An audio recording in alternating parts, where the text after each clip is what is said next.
Let's start, okay? All right, it's 1:06. It gives me great pleasure to welcome you all. This is today's event is on civil rights and human rights, and in particular, Black Lives Matter movement.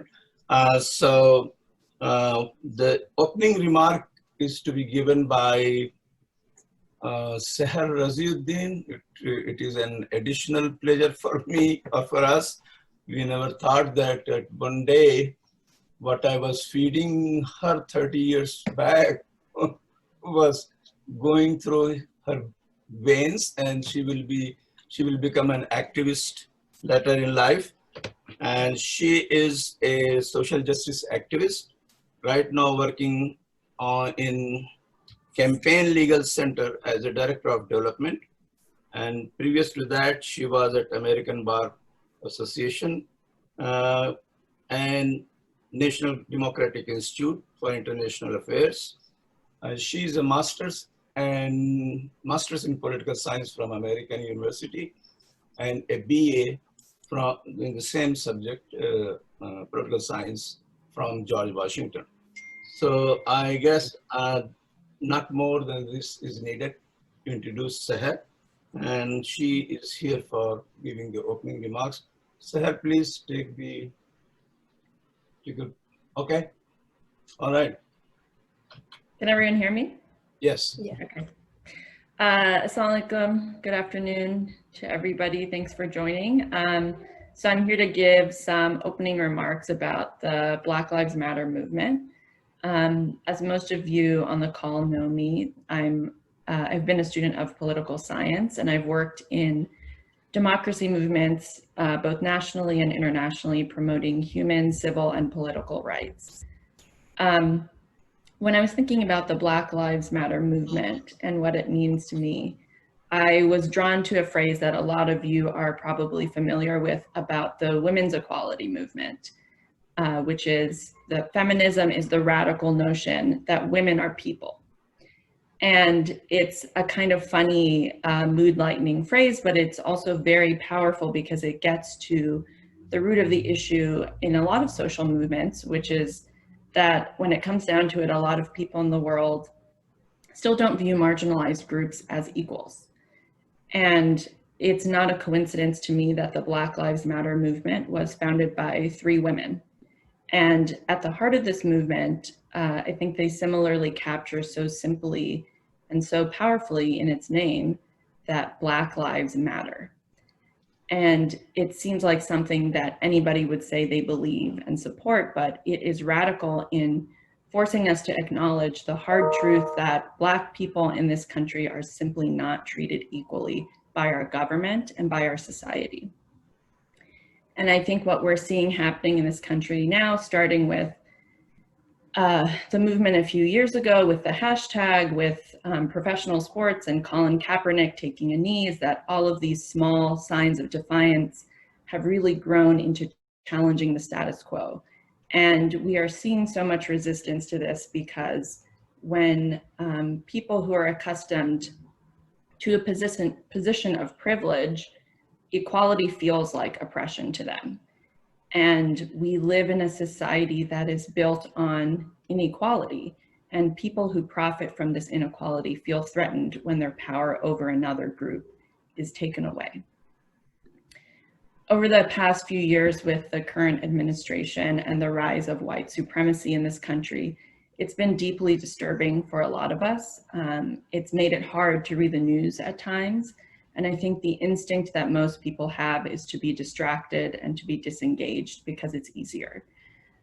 But in the past few months in particular, since the killing of George Floyd, I think there's really been a turning point for our society and a cultural watershed led by the Black Lives Matter movement.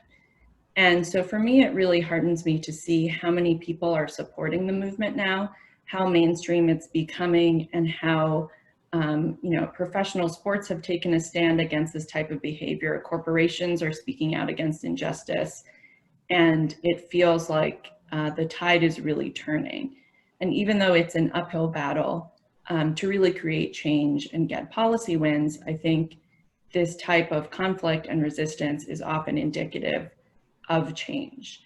There was recently an article in the New York Times saying that Black Lives Matter is actually probably the largest social movement in US history, just by the sheer numbers of people attending the protests.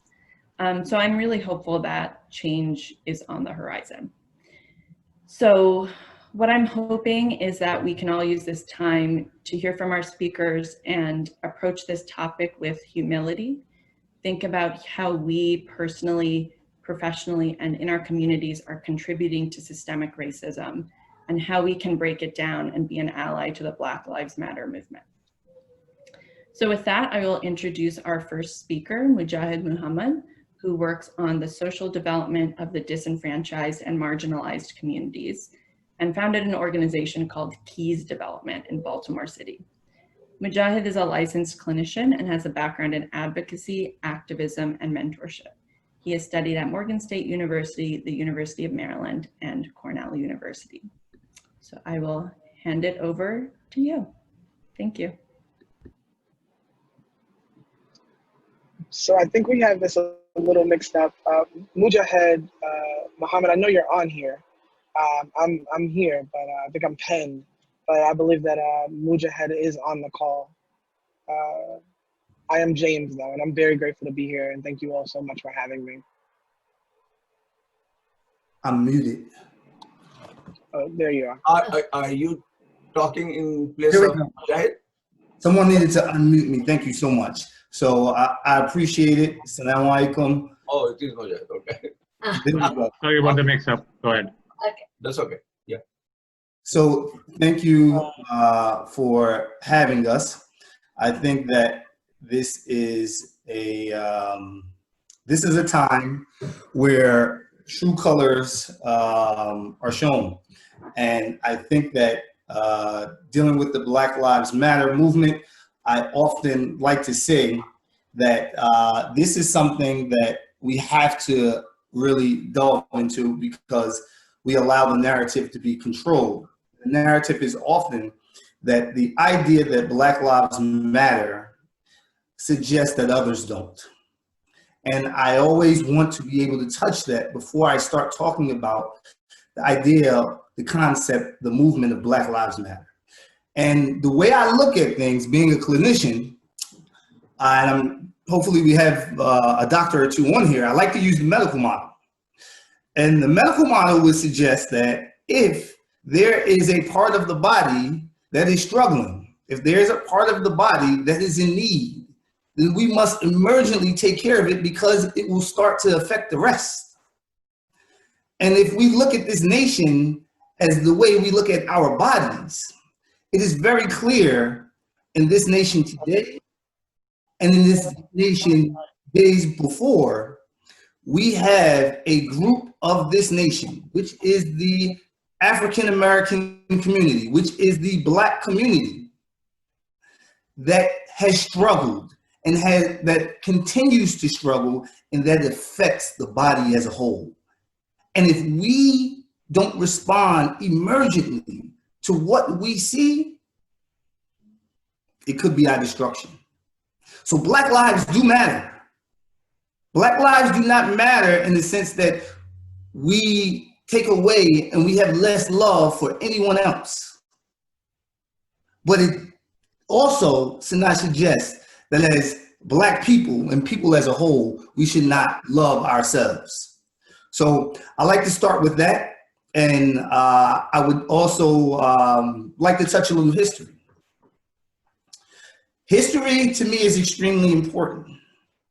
And it's not that we live in a place of what happened yesterday, but going back to the medical model, when you go and see a doctor, one of the first questions that we want to be able to get into is, what is your family history?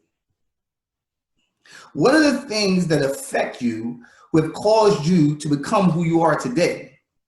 That's important, because that helps to identify what treatment we can give. So my name is Mujahid Muhammad. I am the son of a teacher who taught in Islamic schools for 30 years.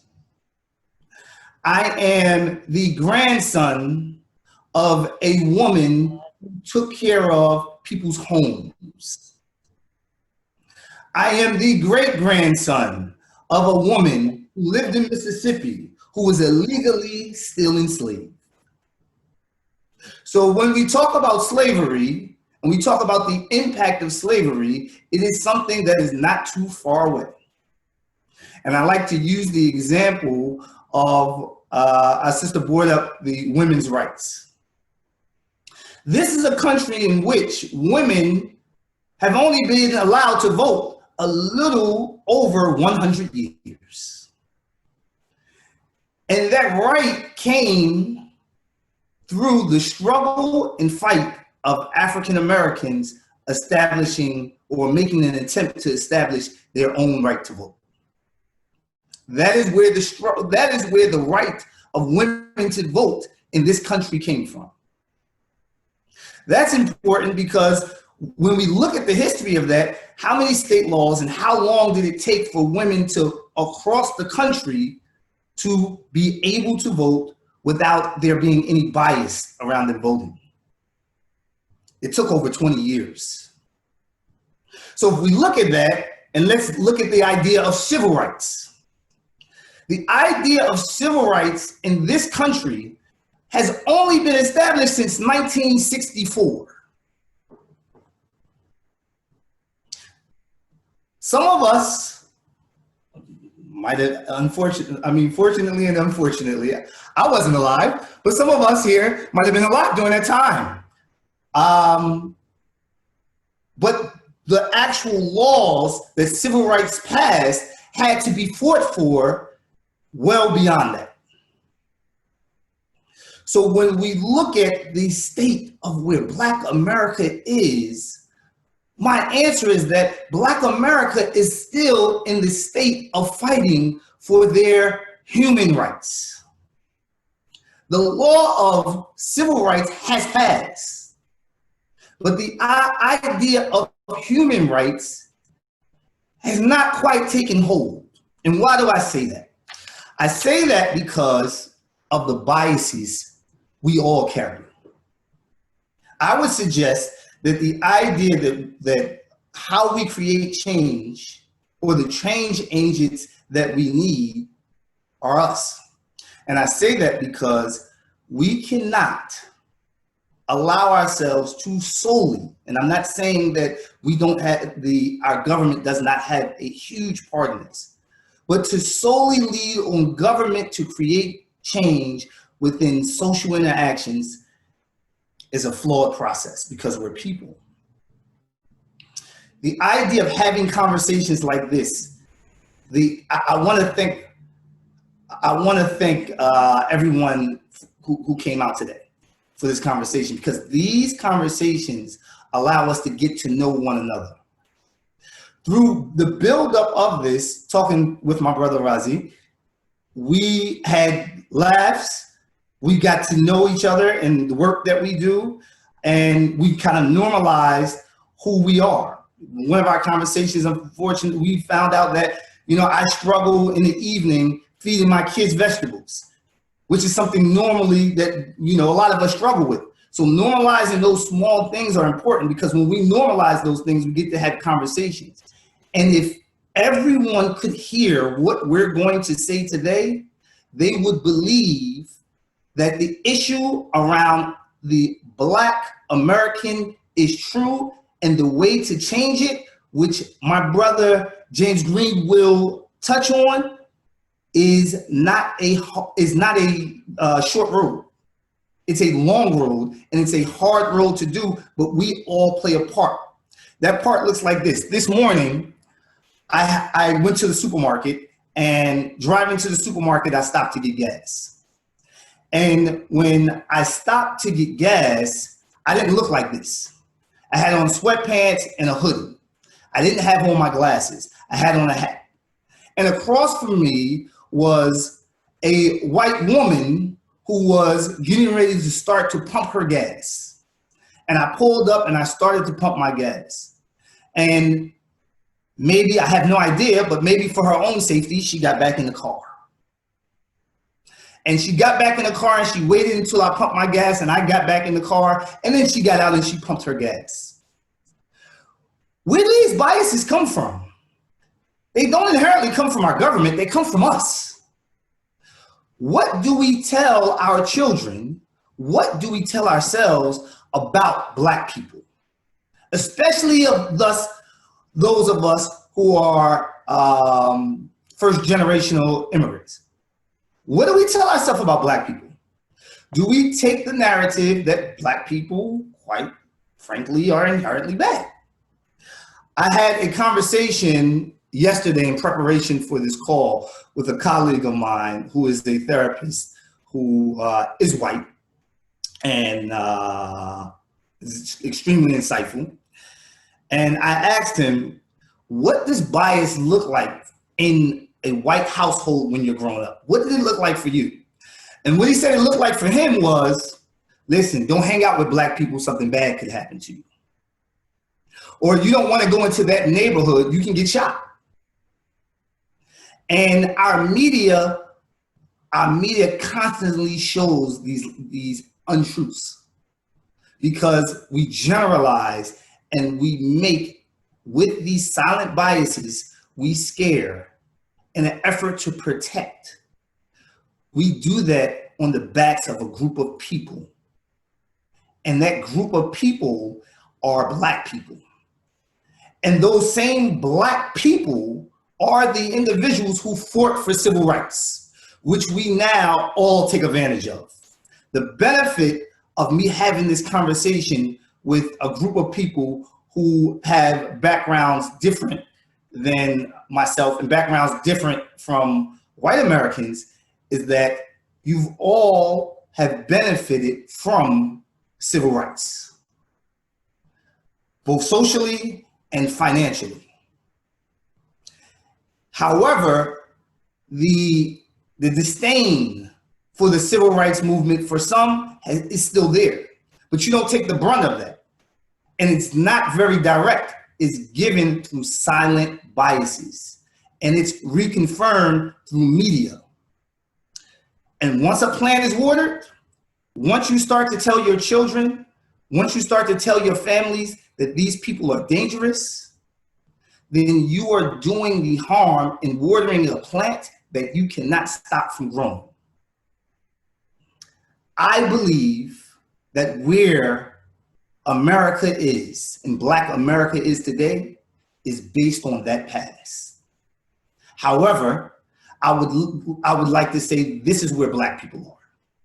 We are resilient, we are fearful, and we are prideful. Those are the three places in which we live. However, with all of those things being said, what COVID has shown us is that no matter what, the reality of Black people is at risk. And I don't have to bring up the death of someone like Ahmaud Arbery, because for me, I know you know about that. That's why you're here. I know that you know that Black people are at risk of dying at the hands of people unjustly. What I want to talk about is what can motivate us to take the medical model and say, I have to do something for this part of my body. Because if we are Americans, we have to accept that there is a part of us that is struggling. So let's look at COVID. COVID caused Black people to be 3 times more likely to catch the virus, 2 times more likely to die, 20 times more likely to be unemployed. I'll say that piece again. 20 times more likely to be unemployed. These are individuals, not people who were unemployed prior to. These are individuals who were gainfully employed.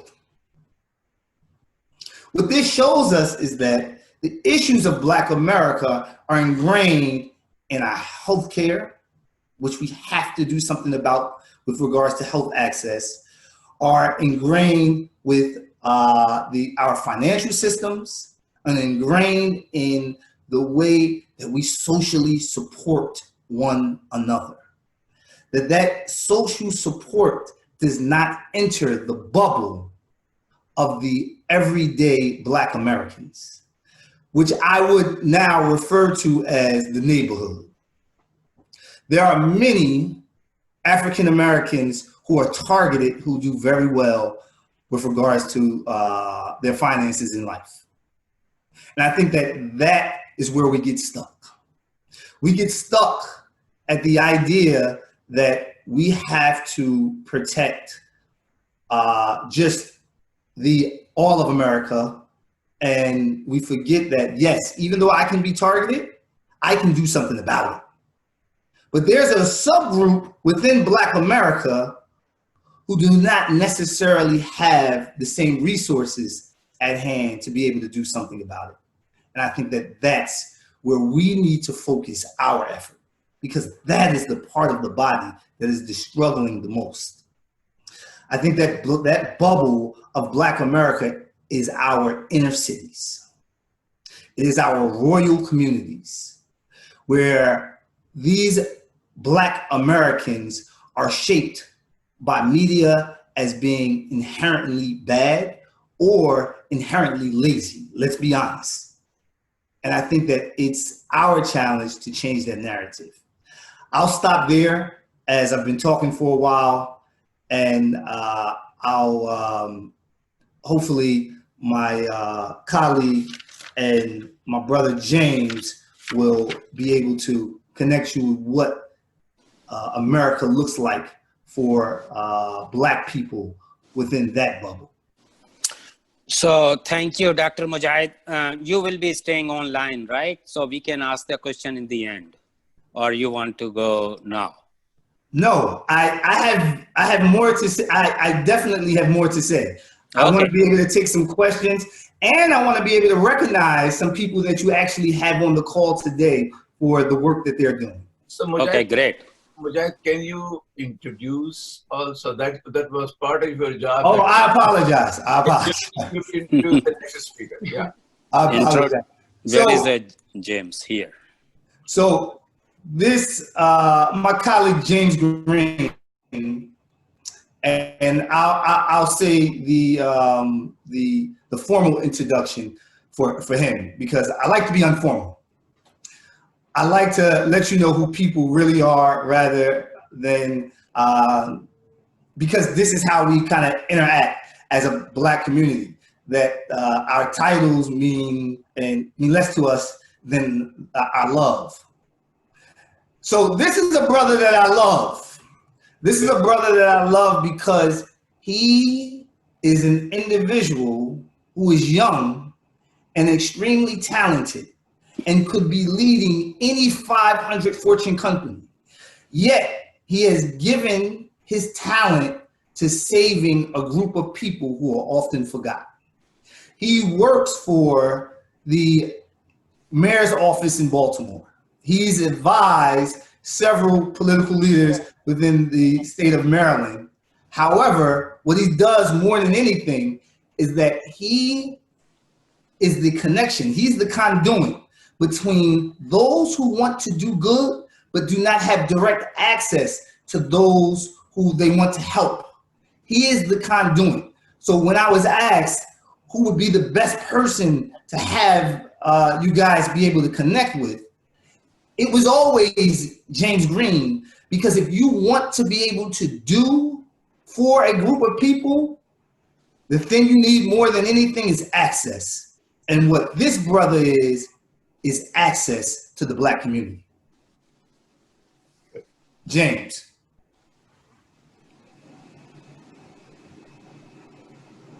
Unmute James, please. Okay, good.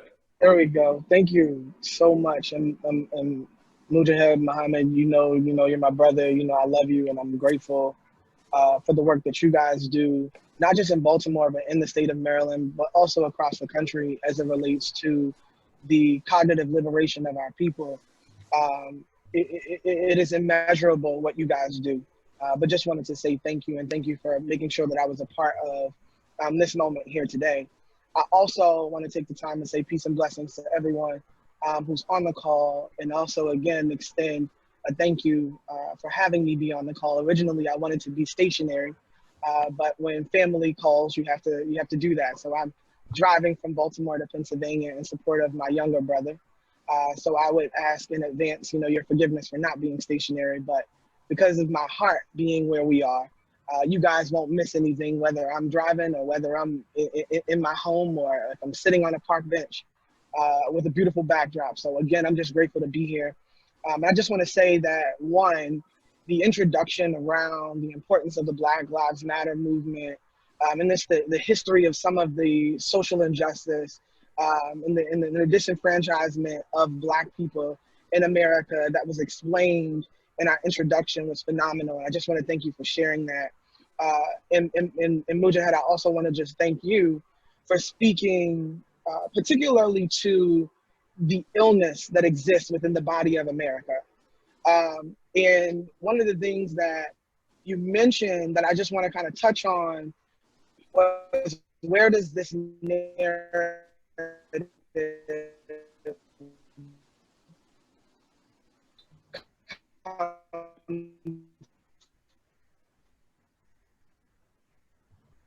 So it looks like James is breaking up. I will jump in as he said he's traveling and he might have hit a bad spot. So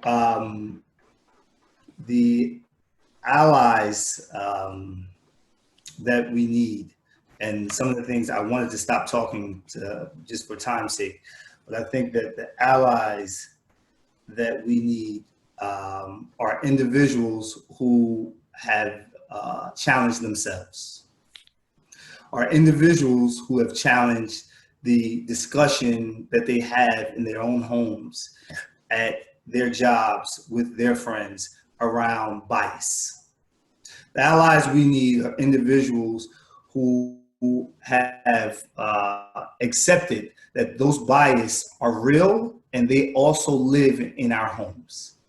Because when we address the truth that we face in our homes, that's where a true ally starts.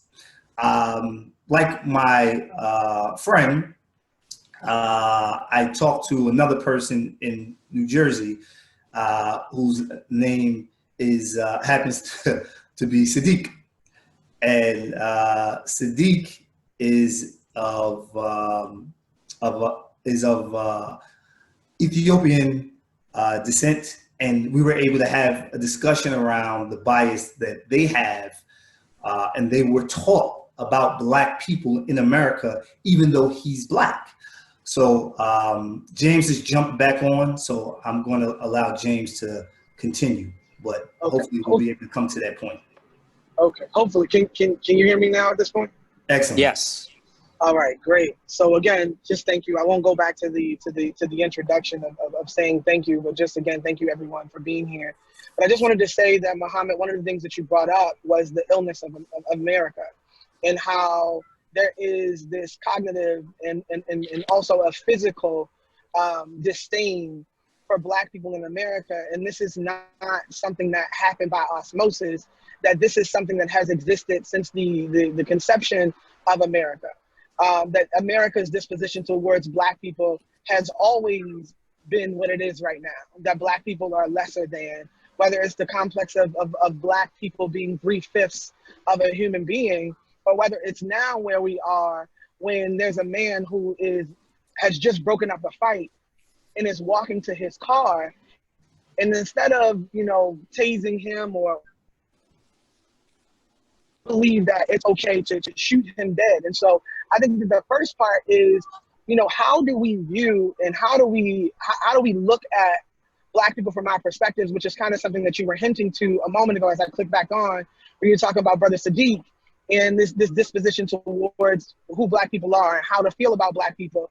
But I also want to admit that this disposition doesn't just exist in white communities or non-Black communities, that this notion of less than also exists within Black communities. But I can also take it outside of America And we can talk about other countries in which darker skinned people, more specifically, are looked at as a lesser people, right? And so we also, as you talked about, Muhammad, a moment ago, have to look at our biases and how those biases impact how we look at our people. And so one of the things that I think is most important is to establish a sense of empathy, not based upon color, but just based upon life experience. When we look at some of this, the data and statistics as it relates to the lives that African Americans have to live in Baltimore, it's unfortunate that our schools are last, right? That we have the highest unemployment rates, that when it comes to healthcare, that unfortunately we're dying of unnecessary causes. And so this thing, again, isn't a matter of just saying, hey, it's Black people. It's a matter of looking at it as a humane issue. And so for me, I think the first thing is, how do we begin to look at Black people as human beings? I think the only way to do that is to be where they are. The Black Lives Matter movement, in theory, when it comes to having conversations about the disposition of Black people, is great. But unless we are in the space where Black people are experiencing firsthand the daily routine of what it means to be a Black person in America, you can understand it theoretically, but when you experience it firsthand, it becomes real. And so I think that for those of us who have a desire to help the Black community, the first thing that I would encourage you to do is to spend some time in the Black community. Spend some time in Black schools. Spend some time in Black businesses. Spend some time making bonds with Black people to learn their family structure.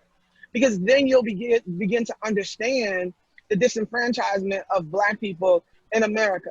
The second thing that I would say is, it's also necessary for us in this space of compassion and empathy and gaining knowledge, to be able to understand that Black people don't need a savior, that we are intelligent beyond belief, and that what we really need more than anything is the resources to optimize our intelligence, our capital, our human capital. We need individuals as allies who will invest in our intelligence, who will invest in our communities, because the truth of the matter is, when you look at the economic power of Black people, and this may have been about 4 or 5 years ago, that the dollar that's spent within the Black community in America, if you put it collectively together, then it has the potential to be one of the richest countries in all the world. So the issue isn't that we are poor as a people. The issue is that the retention of investments in our community doesn't exist. That people love to come and they love to scavenge and pillage from our resources, but they don't like to invest in our resources. They like to pillage our culture.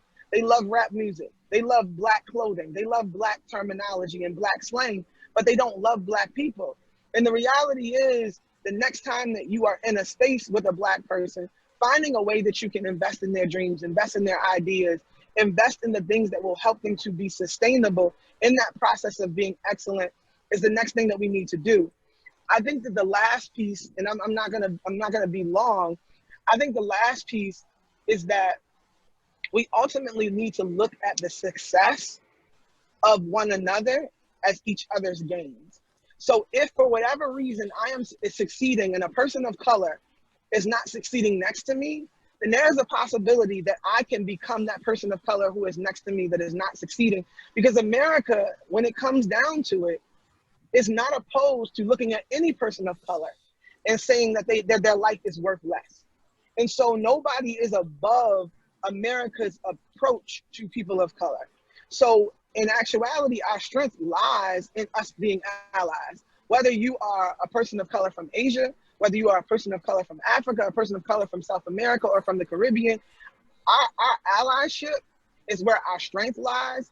And so I wanna pause there, because I think that there are some things that we can do strategically with our assets, our resources, our cognitive abilities, as it relates to coming to the table and really just saying, hey, what assets do we have at hand? How can we begin to share these assets? And in sharing these assets, how can we make this America better for people of color in general? Because we are all at the point of disenfranchisement. And while many Asian Americans or people of Asian descent in America are doing even better than some white Americans, specifically Asian men. Statistically, Asian men are doing best in America right now in terms of thriving and making leaps and bounds ahead of everyone else. Asian men are doing the best. However, even in that, there are still certain social and discriminatory or socially discriminatory practices that inhibit them from succeeding.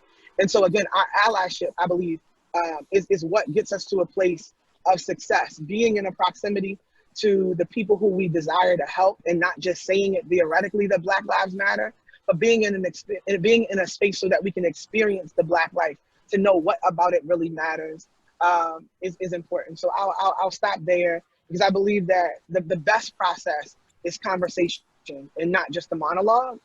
So I just want to again thank everybody for having me, and I look forward to the conversation after this moment. Thank you. Thank you, Brother Green.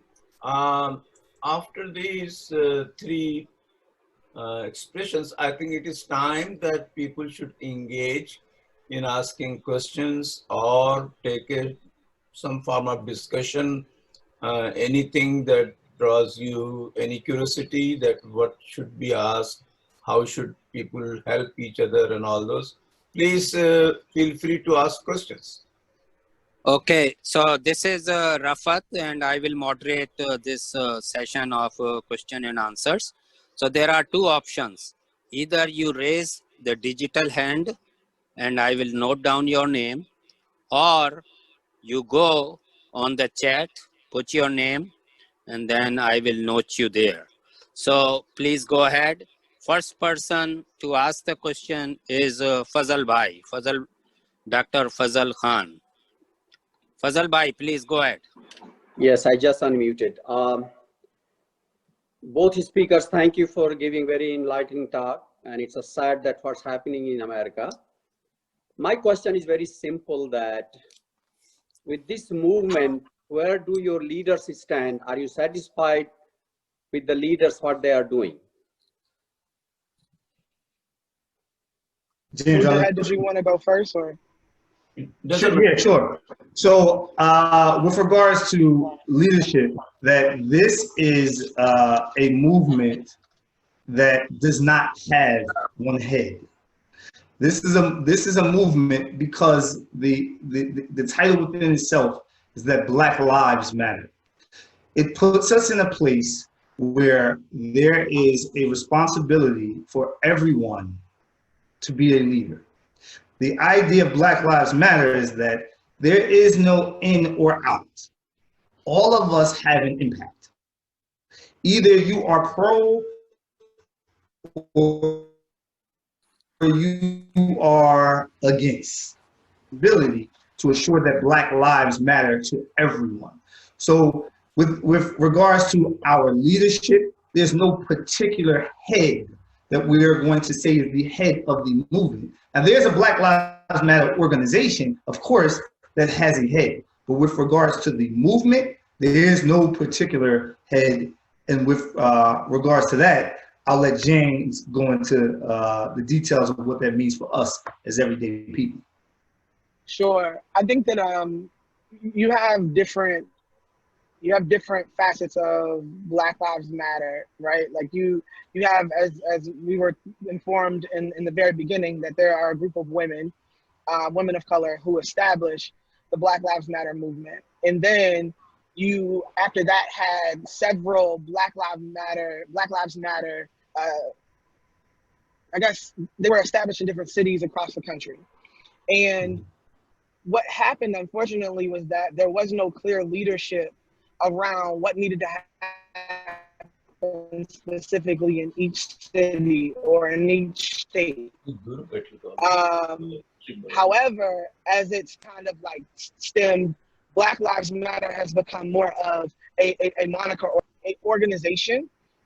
So the leaders vary depending upon where you are, what city, what country, what county. And so for us, particularly in Baltimore, when you talk about leadership looks different, because you have leaders in academia. You have Sadiq, who's on the call, who's a leader in mentorship, right? And galvanizing mentors around supporting Black and brown children. And then you have leaders who are specifically in the streets, in the communities, and that's a different group of leaders. But one of the things that I will say specifically about what's happening in Baltimore is that you have groups of individuals who are putting their egos and their prides aside and stepping up to the plate and working collectively, which I think is inspiring. And so this is not just something that's happening in Baltimore, because we all have relationships. And so I think that by and large, what's happening, or what Black Lives Matter has spawned, is just our ability as a community to be leaders and followers both simultaneously. So I'm excited about what is happening in terms of the Black Lives Matter movement, that it isn't just an organization, but it is a notion. It is a battle cry like that's echoing out in our communities. And because of that, we have leaders who are collaborating and pushing forth not just the narrative, but also the work around Black lives. Thank you. Thank you. Thank you, James and Mujahid. And next person is Arsh Raziuddin. She is the daughter of Dr. Raziuddin, the second daughter of Dr. Raziuddin. So go ahead, Arsh. Hi, nice to meet you guys. So I guess my question is, I'm working news and I'm pretty vocal within my company and like on multiple boards and resource groups of people of color, and how we can impact the company, because in a lot of news organizations, and especially on magazines, which is what I work in, it's a predominantly white, white group of people and topics and discussions. And I guess what I'm wondering is, for me as an artist, I bring in a lot of people of color and Black artists to the magazine to tell different stories and give different perspectives of the piece that we are publishing. But I'm wondering, for the average person who doesn't have a direct outlet to news and media, what is something or a few things that you guys can recommend besides just posting on social media and besides just marching and protest, which isn't nothing? What are things that people can actively do on a monthly or weekly basis if they have the time to help? Because I know I'm in a position where I can do things directly to impact the news and impact visuals and art that we see, but how would you say the average person could do this, and what tools do you recommend? Absolutely. So, if I may. Go ahead, James, please. One of the things that I think that the protests have done in a good way, but I think that they also have a negative impact, is that they create the sense that work is being done. And in many ways, there is work that's being done. But when you talk about mending the disenfranchisement of Black and brown people, it is literally at the community level. Like, to come and march and to go home and go back to your life is one thing. But to literally be linked with a community-based organization that is working in the community on a daily basis, on a weekly basis, on a monthly basis, being connected to them, investing in them, but also being informed around what things are happening in communities that are close to you. And that may not happen from just the publication, unless the publication is pushing and promoting that information. But the number one way, I would say, is to be linked to a community-based organization, because in Black and brown communities, community-based organizations are the backbone of progress. Without community-based organizations, there is no such thing as Black lives being improved. Even when it comes to academia, they come to community-based organizations like Keys Development to figure out exactly what to do to progress the lives of Black people. What should we research? What should we be exposing or lifting up? But again, I'll just say and reiterate, not to harp on it too much, but community-based organizations are where the action really is, beyond marching or making posts on social media. So that's my piece there. And I'll give an example on my end of someone that's here present on the call actually in Maryland, Montgomery area, Tufelbai, who we had one of these calls, and we talked pretty frequently.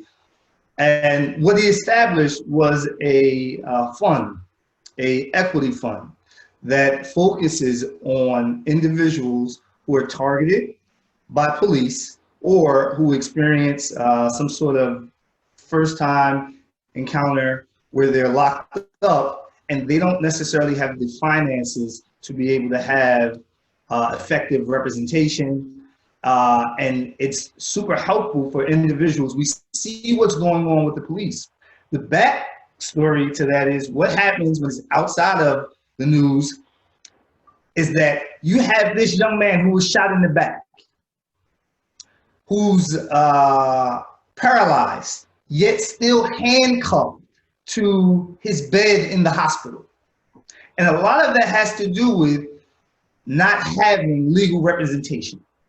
And you have individuals who come out and they come out because they don't have the resources that a lot of us have to be able to do something else. And they get locked up. And while some people get locked up and they just get released, some of these people get held. Being able to provide them resources is something that we can do. We can come up with these funds, but the only way they work goes back to what James has suggested. You have to be connected to organizations who are doing work directly in the community rather than trying to establish something and come into the community. Another example would be someone, there's an organization that a brother, his name is Arvin, he runs, Cybertech. They opened up the doors to their organization and they're giving scholarships to young Black kids to be able to go to school, to be able to go to this program and learn a skill set and be able to take care of their families.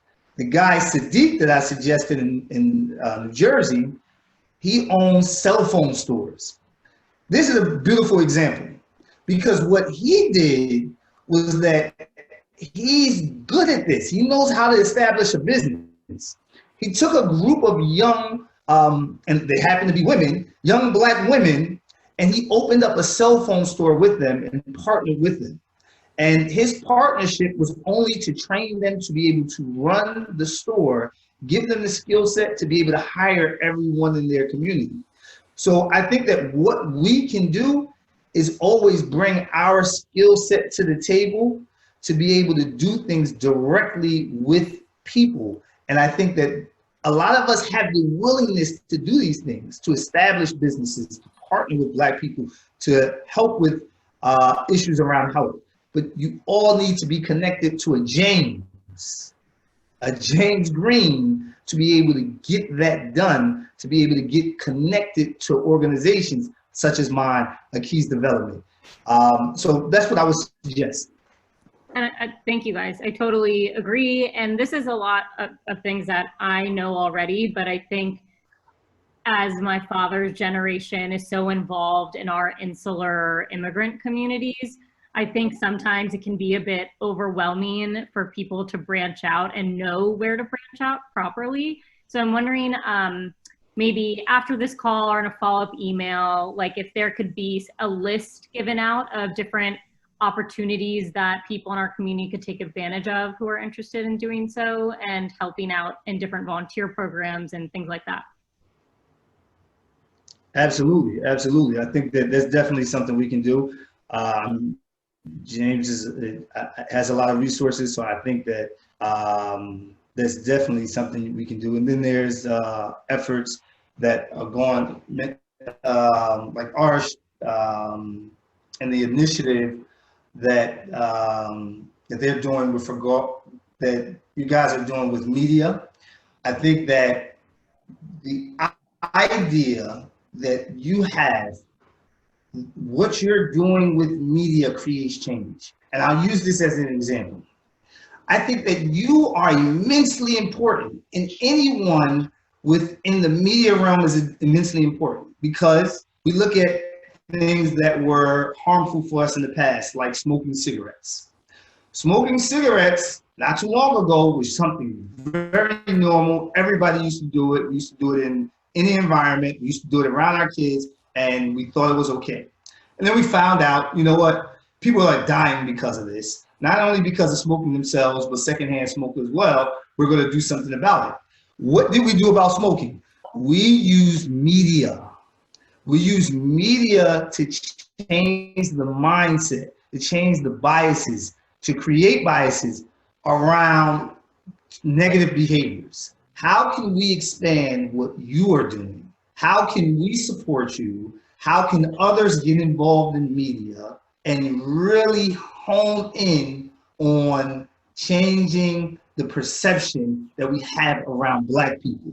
In the movies, I think that we do a great job of doing these hood movies around some of the challenges that the Black community has. I think we need to put 2 times as much effort into showing Black excellence. Mm-hmm. We know some of these struggles. What about those that are doing great things that unfortunately, because of media, even within the Black community, we aren't aware of? But we don't have the tool that you and others have at your, that you have access to. So I want to thank you for what you're doing, and hopefully others can do the same. Thank you, Muhammad and James. So next person is Syed Amir. Amir Bhai, please. Thank you. Unmute yourself and then. Can you hear me? Yes. Okay. First of all, I want to thank both the speakers for a very powerful presentation. My thoughts, as I'm sure many of you, are focused on what's going on in our country now. As you know, we are facing an election, which is probably going to be more important than any we have seen and may affect a whole generation. The Black Lives Matter, a very noble movement, largely peaceful, very effective. But as you know, in some cities of our cities, it's got mixed up with undesirable elements, which has resulted into violence, looting, whatever. Now, as I'm sure you watched, the latest situation is that the Republican Party and the candidate and all that have seemed to have very cleverly pivoted this movement for scaring the people. Not only scaring it, but trying to say that this is the result going to be if you don't re-elect President Trump, that you will be faced with all that kind of lawlessness and violence, and you will be insecure. And please don't undermine the effect of what's effect it could have. So it seems that something has to be done. How do you two very wise people can suggest that this peaceful movement can be separated in the mind of the mostly white people, suburban and so-called suburban wives, in the mind, and completely separated, that these are 2 different things, and all this is untrue, what is being spread at the moment. Thank you so much. Thank you for your question. And if I feel like being loving is being honest, and I try to be loving all the time. When we talk about the history of America, what Donald Trump is doing in terms of spreading fear, or not just him, but whoever else it is who has decided to speak particularly about elements of what they would say is the Black Lives Matter movement that is not peaceful. Because again, I find it ironic that in our country, when you have a marginalized people who are mentally, physically, socially, and economically abused, that it is the belief, I won't say you, that it is the belief that these individuals who have been beaten, both physically and figuratively, for hundreds of years, would respond to violence with peace. And I think that this is, when we talk about the media and we talk about this narrative of how powerful it is, if a person kills your brother, if a person kills your mother, if they kill your sister, the last thing on your mind is peace. And I think that unfortunately, when we talk about the narrative of how do we begin to make sure that people remain peaceful, or how do we segregate what it looks like, it's not the responsibility of the Black Lives Matter movement, my personal belief, to separate those who are angry, frustrated, and acting out in ways that bring about destruction I don't believe that it's the Black Lives Matters movement to justify themselves apart from that happening. Because I believe that some of those people may be justified in how they feel. Is that the way that I would resort to it? No. But also, I cannot say what someone's reaction should or should not be to the pain that they feel. That's one. Two, as it relates to the narrative that there is this violence or this violent part of the Black Lives Matter movement is in many ways a falsehood. I can speak specifically about the city of Baltimore because I work for the city of Baltimore. And I can also speak specifically about what happens when America infiltrates other countries and wants to destabilize an economy or destabilize a government. What will happen is they'll find a group of individuals who are disgruntled, and they'll put people inside of those individuals who are disgruntled. These are agents or provocateurs of chaos. And those individuals who do not necessarily agree with the movement will move with the movement, but also act on their own behalf to cause a stir so that the things that they do may be associated with the movement. And you cannot account for an individual who is chaotic. You cannot account for an individual who has no heart, no mind, no soul to the mission at hand. And if you spend your time trying to explain it, then the adversary wins, because now your narrative is not the disenfranchisement or the injustice. The narrative is the person who is snuck in, the person who has decided to be violent, who has nothing to do with the movement. And then we wind up having conversations about it and not conversations about the violence that caused the frustration, the violence that caused individuals to be fed up or protest in the streets. And so I believe, based upon the experience that I've had within city government, when we find, pallets of bricks that have been dropped off overnight in miscellaneous places in the city of Baltimore, or we find fueling agents in bottles placed in different places in the city of Baltimore, when we have people who come in Baltimore and organize walks in places and in spaces that are provocative by nature, that it isn't the responsibility of the movement to separate itself from provocateurs or agents of chaos, that it is, unfortunately, those who are watching it's responsibility to discern for themselves what happened here. Why are people angry? Why would someone choose to burn down an insured building that can definitely be paid for all over again?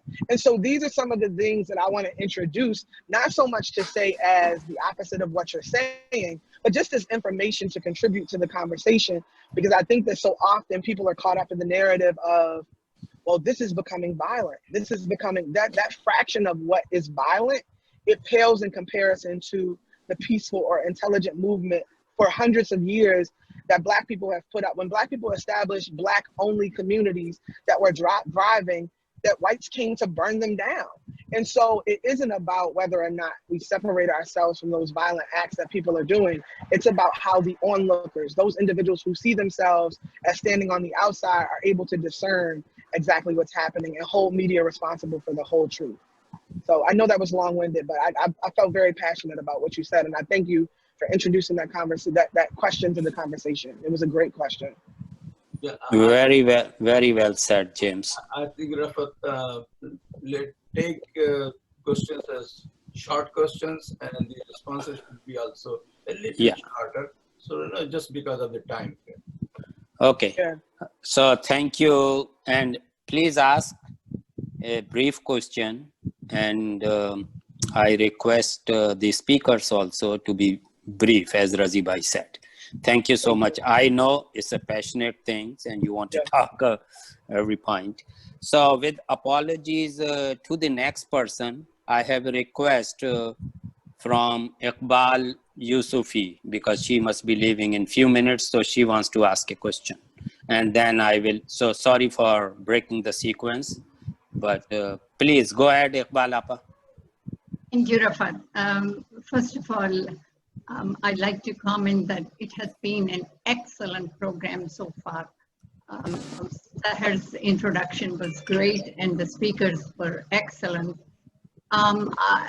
Following Rafat's instructions, I would like to ask a very short question. This Black movement has been not new, it has been almost centuries long. My question is, from the time of I Have a Dream to the Black Lives Matter, how would you characterize your progress? Are you hopeful? How do you see it going forward?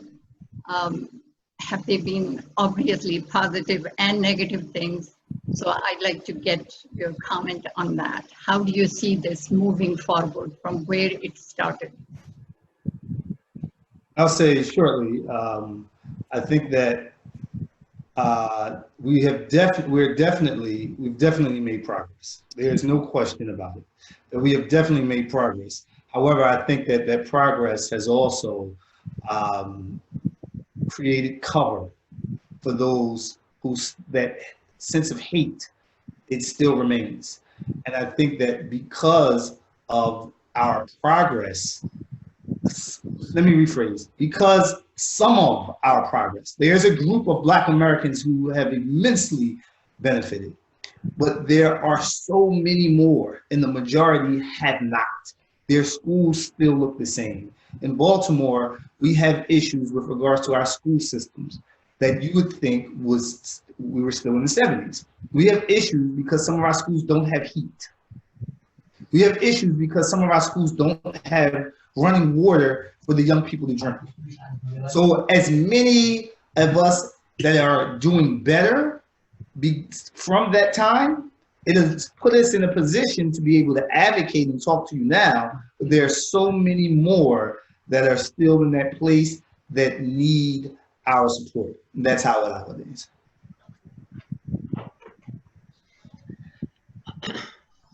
Thank you, Mohammed. That I'm absolutely hopeful. That's all I want to add. I think that we're at a time right now where the narrative around Black lives is in a great space, that the country is emboldened to believe that Black lives matter. And as it was kind of put in the introduction, that people are waking up and putting their feet to the pavement. So I'm absolutely hopeful. Yeah. Thank you, Mr. James. So next person is Dr. Ishrat Hussain. Ishrat Apa, please go ahead. Unmute yourself. Thank you. Yeah, I'm Ishrat Hussain. I've been working on Africa and I've seen the progress there. And I'm so hopeful that things will change, and they are changing. It's very encouraging. My question to you is somewhat related to the previous question about the future of this movement. I think, how do you see, because up till now there has been tremendous restraint, despite the fact that these are all young people, they can get upset, excited very quickly, but they have been restraining themselves and they are very disciplined, which is really remarkable and commendable. So one question is that how long this sort of situation will continue, because if it gets violent, then I think it will be discredited and there will be a sort of a setback. But more importantly, I think what the Black community is doing to have political power, to have your representation, adequate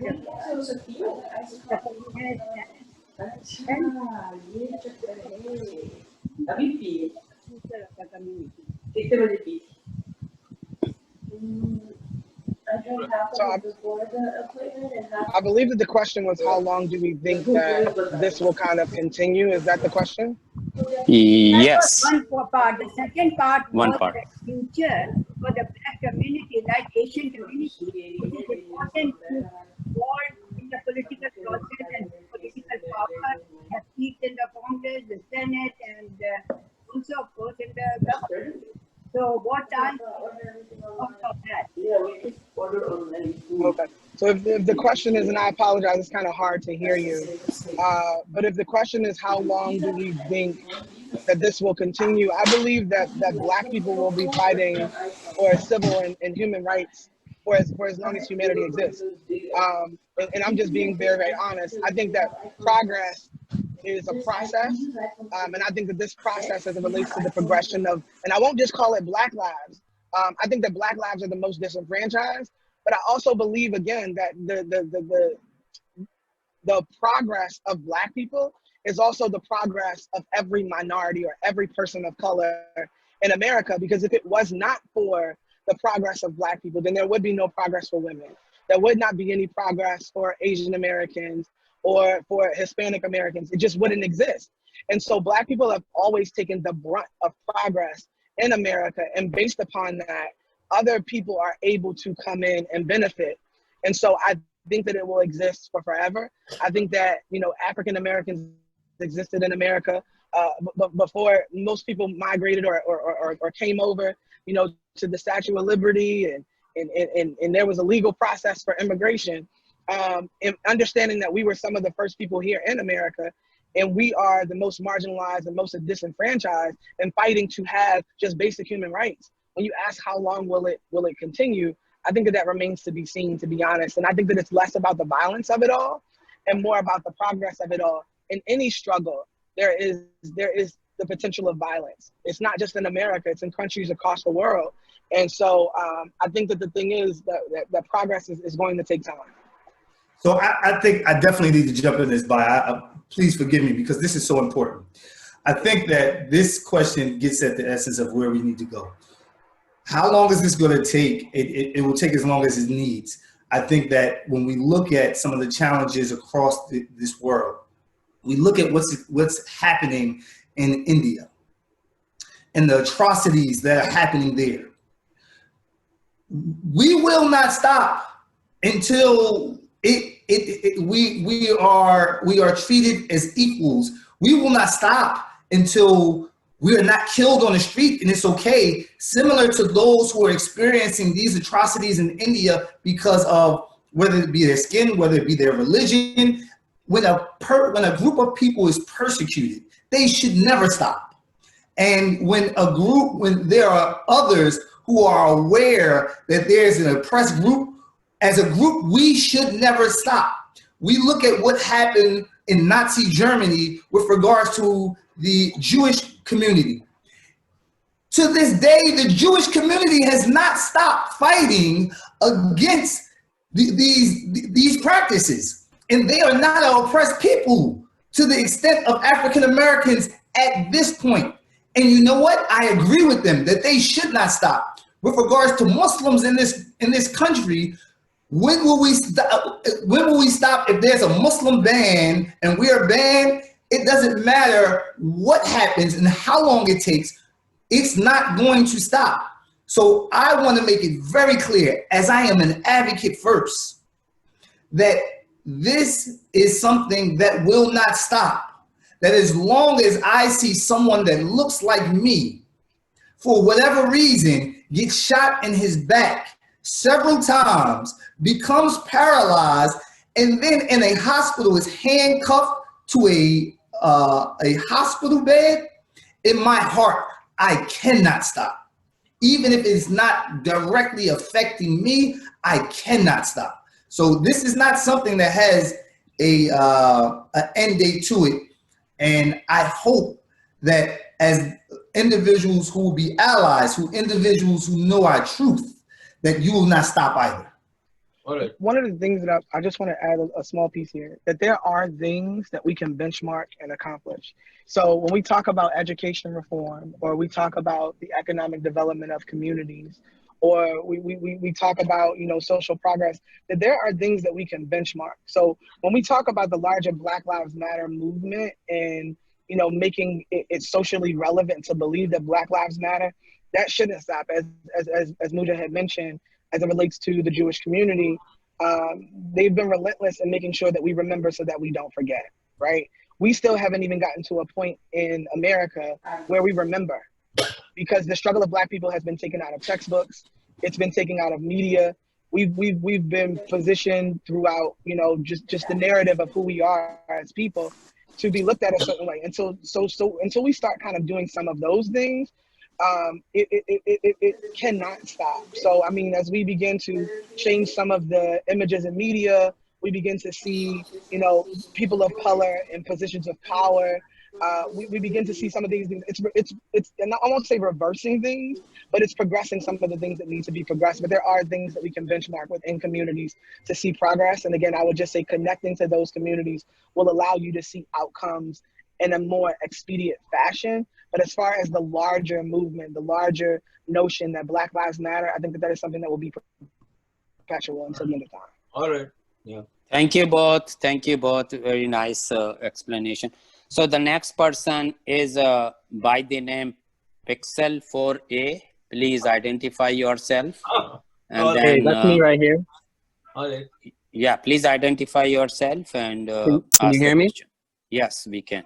Yeah, so I had asked the questions of, in order to keep a sustained effort, how do you Please guys, please identify yourself. can you guys see me now? Yes. Can you All right, great. Yeah, please tell your name. Khalid, my name is Khalid, and I was just Thank you. asking, Thank you, Khalid.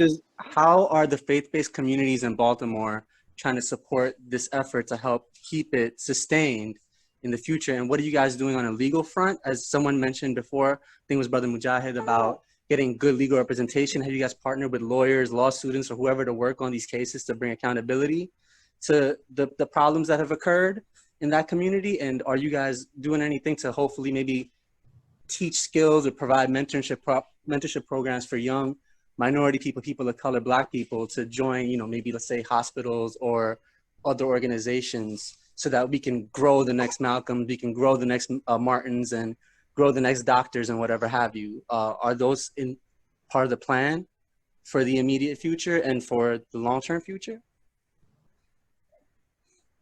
Mujahid, if you want to start, I'll wrap up. Sure. So the what's going on with the faith-based communities? So this is the effort that James is actually the leader of in Baltimore and in I would suggest Maryland. That the idea that these groups, these faith-based groups, are there and they're silent is really untrue. I think that in Baltimore, James is able to bring over 300 people together from the faith-based communities, and they walk the streets weekly. And what they do is immensely important, because what they're doing is they're showing that others are coming together with those who need it the most in the community. That incorporates all faith-based communities. And they're doing that every week. And how they've been able to sustain it for so long is amazing. And I think that with regards to pulling these young people and allowing them to get connected to resources, whether it be mentor support, like you said, there's a effort to connect every young person to some sort of mentorship in our effort, in our area, excuse me. And I'm not going to speak towards it much, because this is right up James' lane, as he is the social advocate in city government. Thank you. Okay.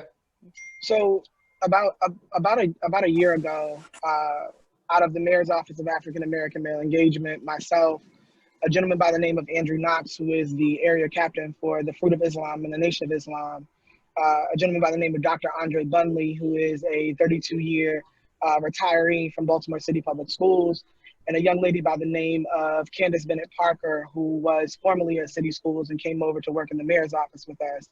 We started a movement called We Are Us.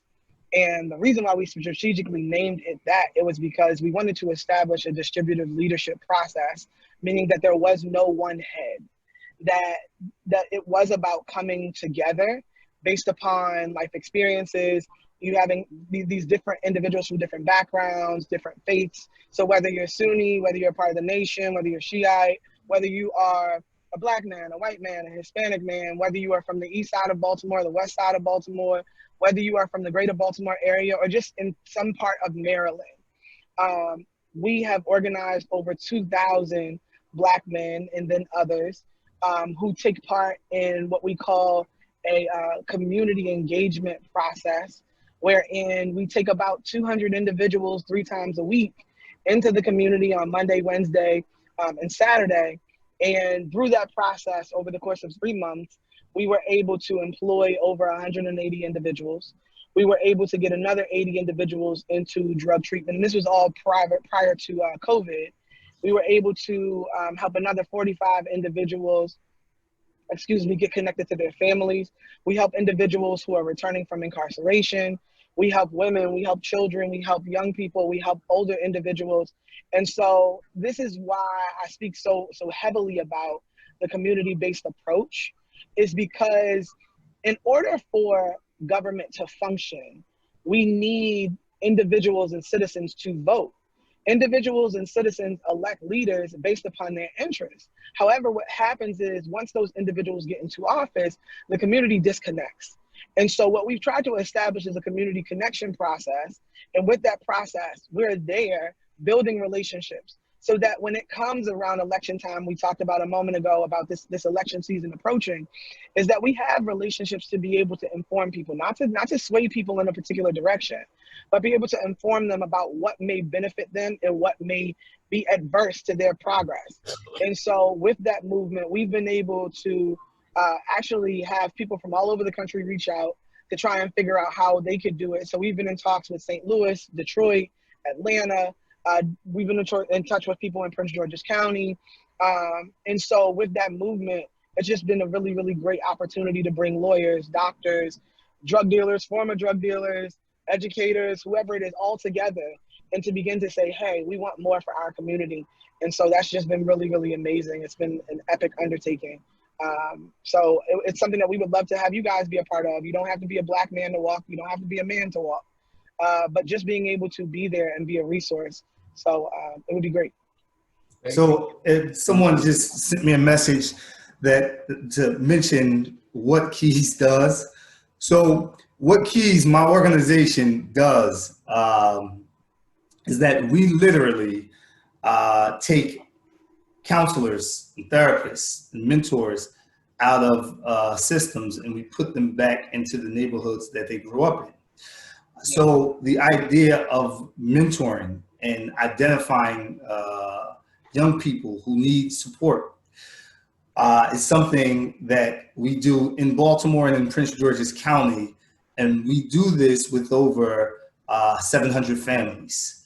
So if anybody ever wanted to participate in something, whoever wanted to see what that work looks like, or wants to model something after a program that's working with young Black and non-Black youth in the inner cities, you can look at Keys Development and Keys Empowers, and it's to find out more information. I'll make sure that you can get in contact with me, or you can just go online to keysempowers.org, as I'm being suggested to tell you guys. And to be honest, Muhammad is being very modest. One of the reasons why Muhammad and I connected and our brothers is because Keys Development has what I consider to be the best model of engagement for young people in urban populations. I've seen how they build relationships with everyone from mothers and fathers to grandmothers to educators. They take a holistic approach in the development and the progression from the humane aspect, and building people up based upon the traumas that they've experienced in life, or based upon some of the cognitive disabilities that they may have, and helping them to get to that next stage in their development. So there is no one in Baltimore or any place across the country, because I've had the opportunity to do it all over the country, that does the work that Keys does.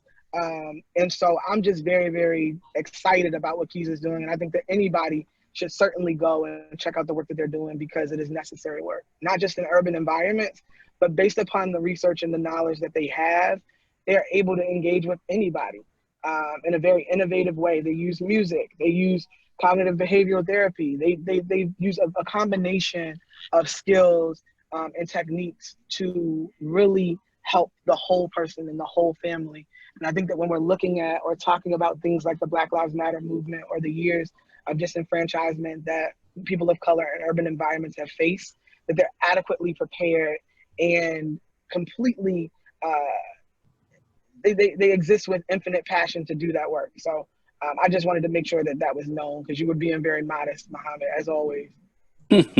Thank you, James.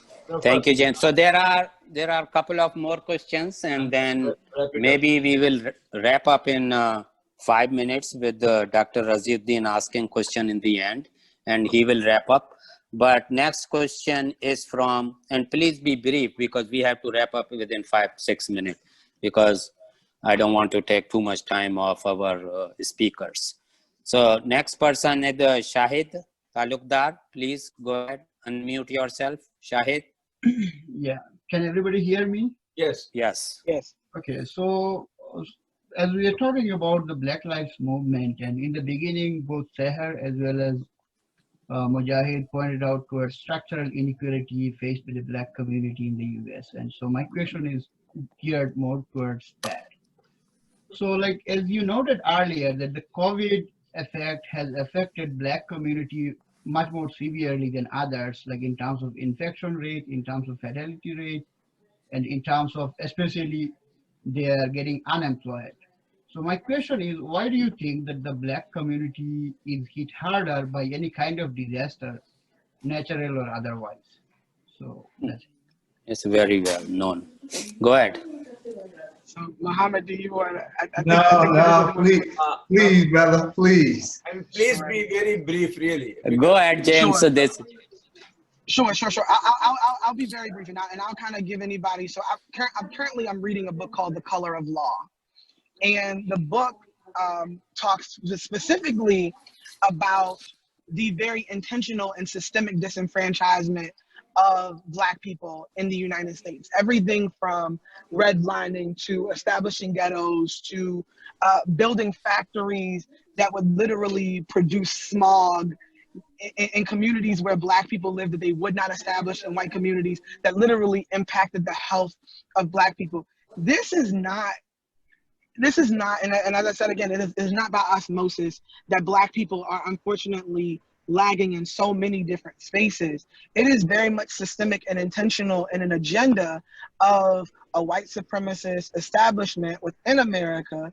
Because even when we look at and I'm just being very honest, when we look at the origin of man, and we look at where everybody was able to learn from, we look at Africa as the archives of history, of astrology, of mathematics, of all of these amazing, of writing, of all of these amazing things. And if you want to develop a workforce of people who are disenfranchised, you take away their language, you take away their traditions, you take away all of these things. Now, in a country where you've been able to establish that, even when you look at COVID, and we look at the people who had to report to work most, it was Black people. Black people on the front lines in your Walmarts and your Targets and your big box stores. There is still a slave industry that exists within America. And by and large, it is Black and brown people who prop up this slave industry in America. Are they in chains? No. But financially, mentally, socially, are there people who are still enslaved to an economic process in America? Absolutely. And so when you ask, why are those communities the way that they are, I would recognize the Color of Law and say that it is a book that I think that everybody who's on this call should read. It literally talks about how the US government, and this is not, propaganda or me being a conspiracy theorist, these are literal laws that were created to put Black people in certain conditions and in certain communities so that they did not see progress, so that white people could benefit above Black people in America. All right. Thank you. all right. Thank you, James. Last question is from Iltafat Qadri or Hassan. Iltafat Hassan. And if time permitting, I will ask the question and then Razi Bhai will wrap up. Yes, so a couple of more minutes, please. Iltafat Bhai. Yeah, thank you, Rafat and Razi. So James and Muhammad, I want to first apologize. I did not hear the whole discussion. So I may be asking a question that has already been addressed.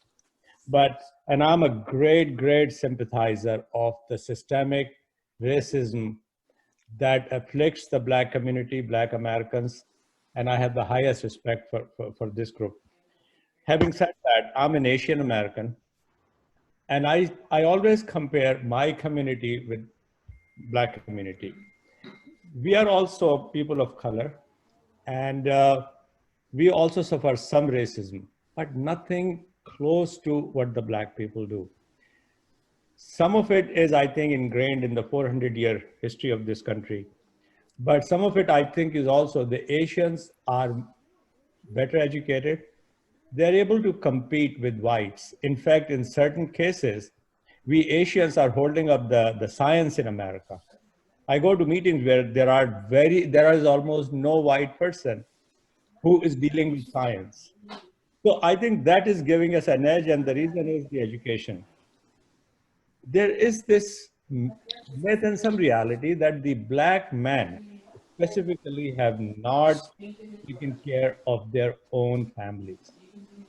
What are you guys doing to bring the Black man back into your families and be the role models that the kids are not? So they are not running around on the streets, households led by grandmother and mother.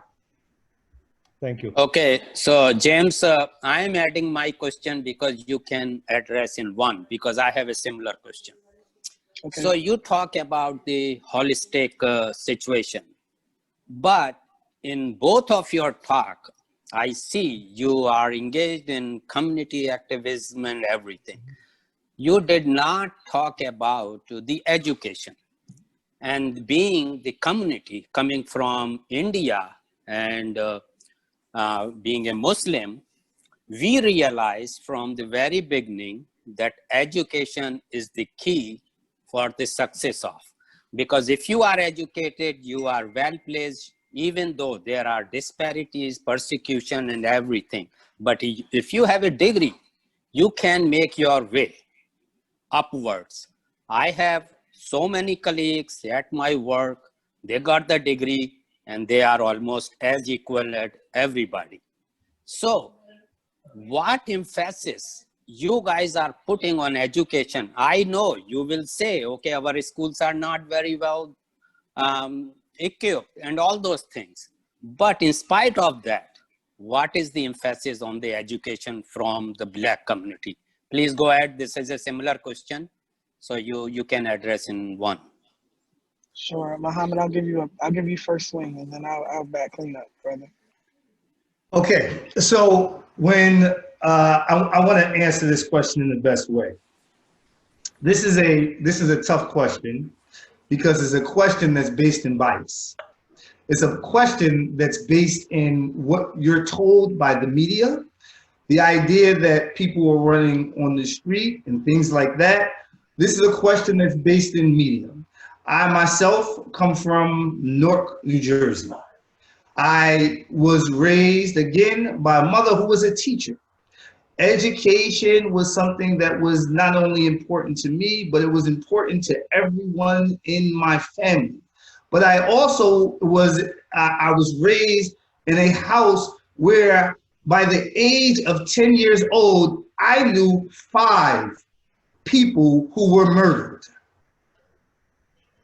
When you are in an environment that is induced in trauma, biologically, and those of us that are in the medical field, we know that trauma, the impact of trauma is devastating. Yet trauma is rampant in the Black community. And our focus on education without dealing with the trauma is one that has set us back.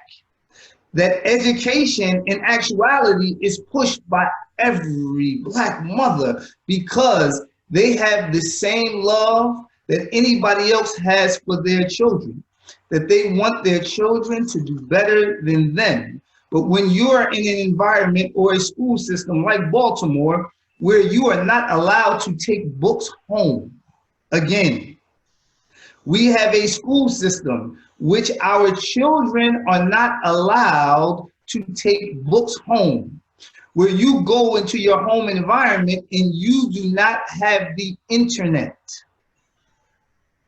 You don't have access to the internet unless you are at school.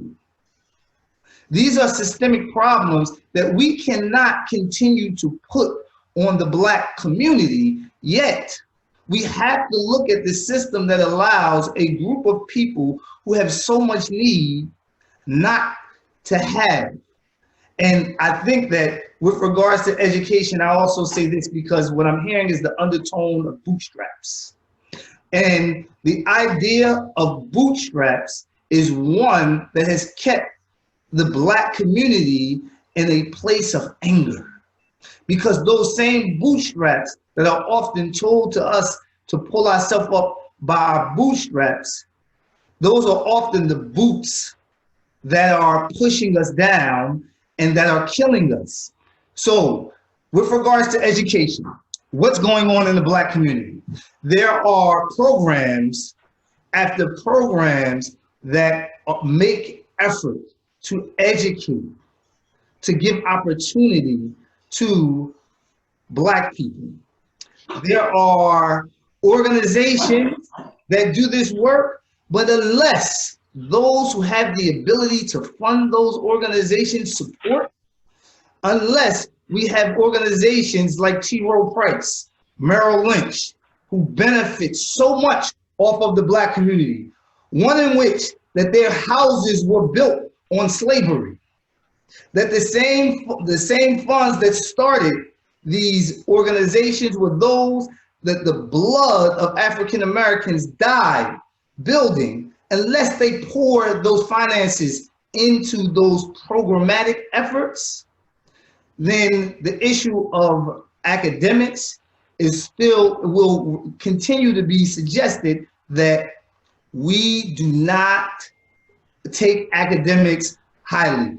It's false, it's a fallacy, and it's something that media is telling you. Because if academics was not pushed in our community, you would not have a James Green here being able to speak to you. James, please. Wow. This question that was asked is a sensitive one. And the reason why it's a sensitive one is because if you ask a person to make a meal, you know what, better than that. I'll keep it brief. Let's talk about tradition, right? And I'll use the example of Africans in America and then African Americans, which are two different things, right? People who migrate to America for education or for employment or for a new life, whatever it may be, they bring their traditions with them. And in the Asian community, education is a tradition. Education is not just something that is taught as necessary. It also has a value attached to it in terms of who you are as a person. If you do not seek formal education in the Asian community, it may be frowned upon. You may be someone who is looked at in your family as less than. And this is no disrespect to anybody on the call. I have some friends who are Asian and they talk to me about how their parents, like if you don't have a degree from the university, then you may not be as valuable in your family to some people. However, when we look at Blacks, and this is the same thing for Africans who come to America, education is seen as this thing. When we look at Blacks in America, and we look at the history of education with Blacks in America, and we look at the inception of education, right? Blacks used to be killed and beaten for reading books. This is the country that we live in. We built universities that we were not able to go to. We currently live in communities that have the most deplorable conditions, right? And kids have to journey, and I talked a moment ago about the color of law, and I really want to paint this very, very vivid picture, because it's not just about sympathizing. I think the thing is really empathy. There's a difference between sympathy and empathy. If you can really begin to grasp the condition, the cognitive wearing out of Black people over time, you can understand why some things that somebody else might come to America and take advantage of may not be readily available cognitively to someone who is Black. Yes, these things exist, but they do not exist as available to us. Books existed when we were slaves, but they did not exist as available to us. Why? Because we could be killed or beaten or whipped for reading a book. The schools that we built, we were not able to go to, and we built them. When we look at our communities now, and we look at this strategic built these strategically built communities where Black people are structured in spaces where education can't be the priority because survival is the priority.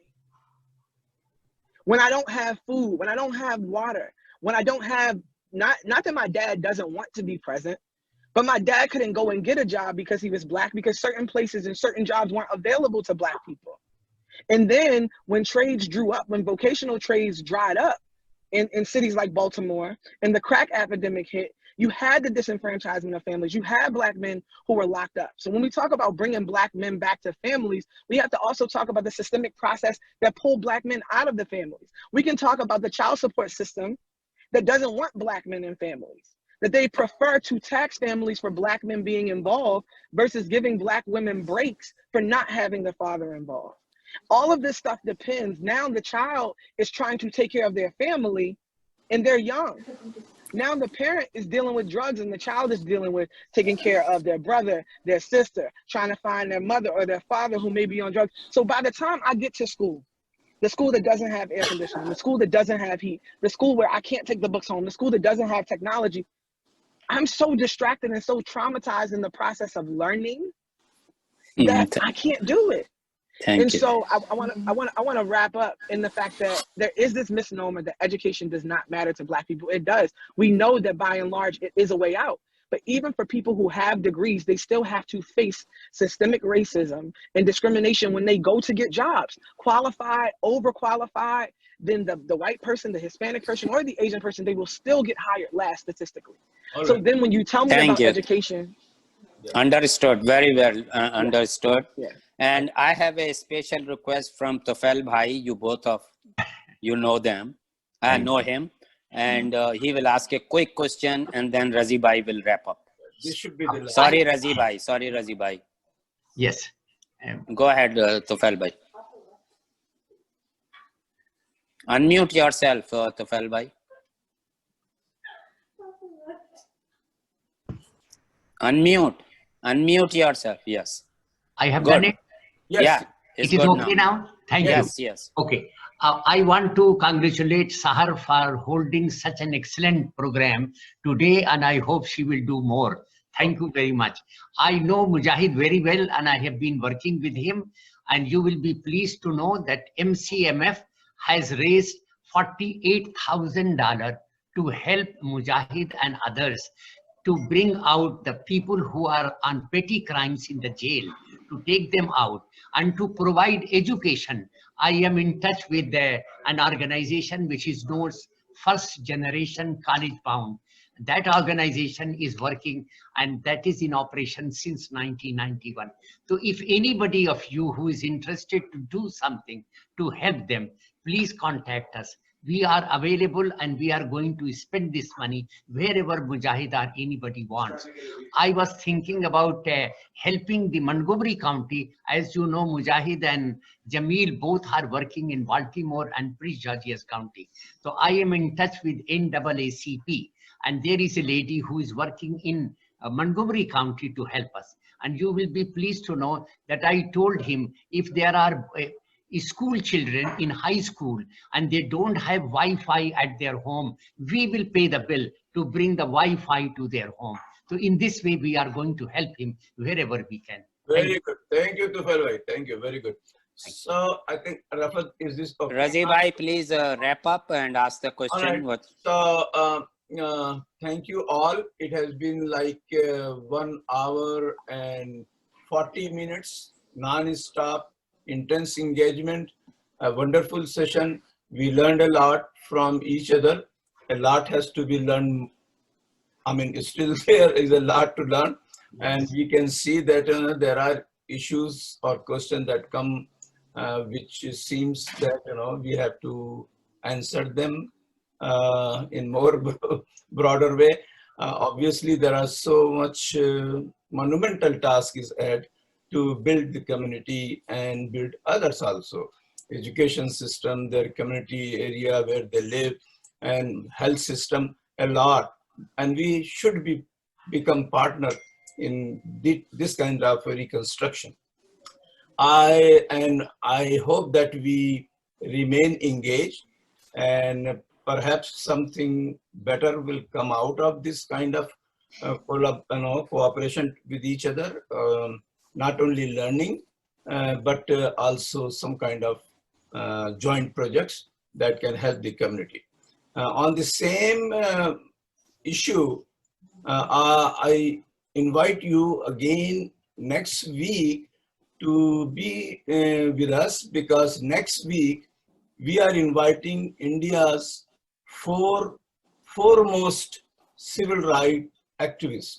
They are well known throughout India and perhaps outside, and they will be joining hand together. We'll give them brief talks as well as discuss the issue. They are the one who are right now marching with the Gandhian torch in New India, and their courage has to be saluted really. And some of these names are very well known: Mr. Harsh Mandar, Sandeep Pandey, Ram Puniani. All these are front-rate human rights and civil rights activists, and you should join to hear them next week.